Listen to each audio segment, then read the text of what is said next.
Welcome to EVR house blogs friends. ఈరోజు మనము topic ఏంటంటే బన్నీ సన్నీ యాదవ్ ఈ కొడుకు 4 months నుంచే పాకిస్తాన్లో ఏమేమి చేసినాడు ఏంటనేది నా దగ్గర ఫుల్ ఇన్ఫర్మేషన్ ఉంది కాబట్టి క్లియర్గా వివరిస్తున్నాను. ఊరికి బ్లేమ్ చేస్తే మాట్లాడకూడదు. సో వీడొచ్చి 4 months నుంచి పాకిస్తాన్లోనే లోహార్ అని చెప్పి ఒక హోటల్లో స్టే చేశాడు. స్టే చేసిన తర్వాత అక్కడ జకీర్ అని చెప్పి మన ఇండియాకి భద్రత శత్రువు మోస్ట్ వాంటెడ్ జకీర్ వాంతో పోయి కలిసినాడు.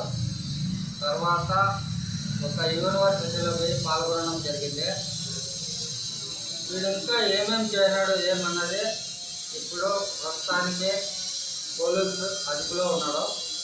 ఇంకా ఒక 2-3 monthsలో 2-3 days లోపల క్లియర్గా తెలుస్తుంది. వీడు చేయని పాపాలే వీడిని వెంటాడుతున్నాయి ఫ్రెండ్స్. వీడు వచ్చి బెట్టింగ్ యాప్స్ చాలా ప్రమోట్ చేసినాడు. చాలామంది లైఫ్లు స్పైల్ అయినాయి. సో వీడు చేయని పాపాలే వీడిని వెంటాడుతున్నాయి.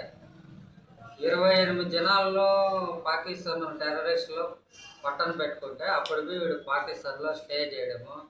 వీడు కరెక్ట్గా కడుపు అన్నం తినేవాడైతే ఇండియాలో ఇలా జరుగుతూ ఉంటే వీడి పాకిస్తాన్లో స్టే చేస్తాడా చెప్పండి, మీరే కామెంట్ చేయండి. వీడు మామూలుగా మన బైక్ ఒక 40 కిలోమీటర్కి 40 రాదు. అలాంటిది మోటార్ బైక్లో ఇంత పెట్రోల్ ఇంత వేసుకొని ఇన్ని దేశాలు ఇది తిరుగుతానంటే వీరికి డబ్బు ఎక్కడి నుంచి వస్తుంది, ఇది మీరు అర్థం చేసుకోండి. సో వీడు చేయని పాపాలే వీళ్ళు వెంటాడుతున్నాయి.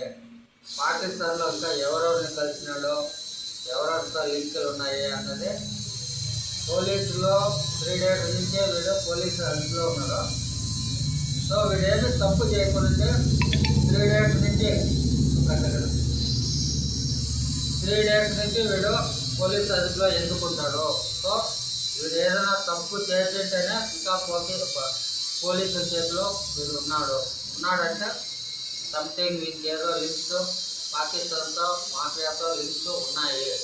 ఓకే ఫ్రెండ్స్, మీకు బన్నీ సన్నీ యాదవ్ గురించి నేను ఎలా మాట్లాడుతున్నానని మీరు ఏదైనా ఉంటే కామెంట్ చేయండి. ఎందుకు మాట్లాడుతున్నా అంటే ఒక మన ఆంధ్ర తెలంగాణ పౌరుడయ్యి ఇలాంటి దుర్మార్గం చేయడము చాలా దురదృష్టకరము. సో వీళ్ళని తెలంగాణ నుంచి తరిమేయండి. ఇంటికి కంపలు పల్లీపక్క ఏమంటారు, ఈ కంపలు కొట్టేయండి. వీళ్ళు తెలంగాణలోనే ఉండేవద్దండి. ఓకే ఫ్రెండ్స్, కట్ చేద్దాం.